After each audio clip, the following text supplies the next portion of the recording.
Share ko lang yung experience ko papuntang Mount Pinatubo. Ang call time ko is 12 midnight sa SM Santa Rosa. Nagantay lang siguro ako ng kaunting minuto, then dumating na rin yung van na sasakyan ko papuntang Mount Pinatubo or Capas Tarlac.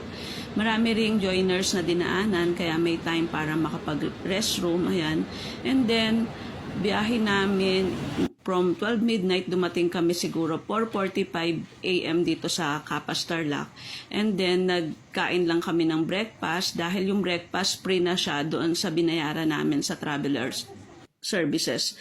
Ayan po, ang in-order ko lang is tapa at egg. Then, after namin mag-breakfast, nag-antay lang kami ng dumating yung mga 4x4. Then, nag-group na rin kami. By 4, apat lang yung pwedeng sumakay sa isang sasakyan ng 4x4. Ayan, habang waiting, medyo nangulit lang ako sa mga tupa. And then, after nan, dumating na rin agad yung 4x4.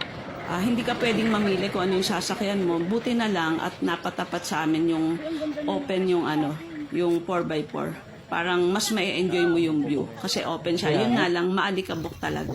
Ayan, nag-start na rin po kami after nun. And then talaga mai-enjoy mo yung view. Buti na lang talaga napatapat sa amin na 4x4 is yung open kasi hindi ka talaga makakapili. Yung mga close yung napatapat na 4x4 sa kanila, nahirapan silang i-video yung ino-open pa nila talaga yung door. Yung iba namin kasama dun kasi sila napunta.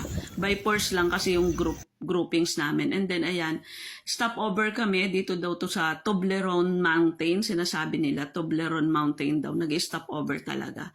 Then after noon, biyahe na ulit kami. Ayan, nagkaroon na ako ng lakas ng loob na tumayo kasi medyo gumaganda na yung daan, kalagitnaan. Pero after nyan, uupo na ulit kasi nga talagang yung daan nakakatakot. Talagang natagilid yung sasakyan. Pero talagang na-enjoy ko yung view niyan, yung hangin, masarap. Maalikabok daw pero that time hindi ko siya naramdaman nung pauwi na lang talaga. Sobrang enjoy talaga. Ayan, hanggang dito na lang yung mga sasakyan tapos start na kaming maglakad. Ito yung start, medyo nakangiti pa. Actually, buong lakad, buong hike namin ng 2 hours, hindi ko naramdaman ng pagod. Wala talaga ako naramdaman ng pagod. Ayan, ang bait din nung tour guide na napatapat sa aming apat. Yung group namin, apat kasi kami per sasakyan. May isang tour guide. Ayan, tapos nagpapa-video lang din ako. Mga dadaanan, iba-iba, may batuhan, may ilog, siguro kung bibilangin ko, 15 to 20 na maliliit na ilog yung tinatawid namin. Naka-close shoes pa naman ako, sabi nila dapat daw naka-sandals kasi nga yung mga ilog. Kaso, nung huli na, naisip ko, okay na rin yung naka-close shoes kahit nababasa ng kaunti yung shoes ko. Kasi kung naka-chinelas ako or naka-sandals, mababasa yung pa ako. Tapos maaalikabukan. Hindi rin talaga ako makakapaglakad ng maayos kapag ang daming buhangin sa pa ako na. Kasi basa. Tapos buhangin, di ba? Ayan Hindi ko alam. Nung time na naglalakad kami dito, sabi ko, ano ba? Kasama ba ako sa movie ni Fernando Po Jr. at ni Paquito Diaz? Alam mo yun, yung parang nandun ako sa lugar ng mga pinikula nung araw. Tapos eto, siguro 30 minutes na kami naglalakad, may makikita ka ng ganito, mga 8 sila. Hotdog siya, ang tinda nila hotdog saka drinks. Ayan. Tapos ayan, baba, akyat. Kakaibang experience talaga yung naranasan namin dito, pero sobrang saya. Proud na proud ako sa sarili ko. Sabi ko nga sa mga kasama ko, 46 years old na ako, kayo mga bata pa, pagod na pagod. Pero ako, di ba, kinakaya ko talaga.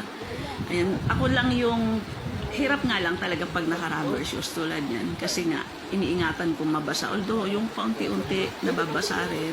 Hanggat maiiwasan ko kasi ang hirap din mabasa yung hanggang tumatago sa medyas. Pero okay na to. Ayoko talaga nung naka-sandals. Maano pa yung init. Ayan, mangat dito, siguro nakalampas 3 kilometers na yata kami ng paglalakad dito.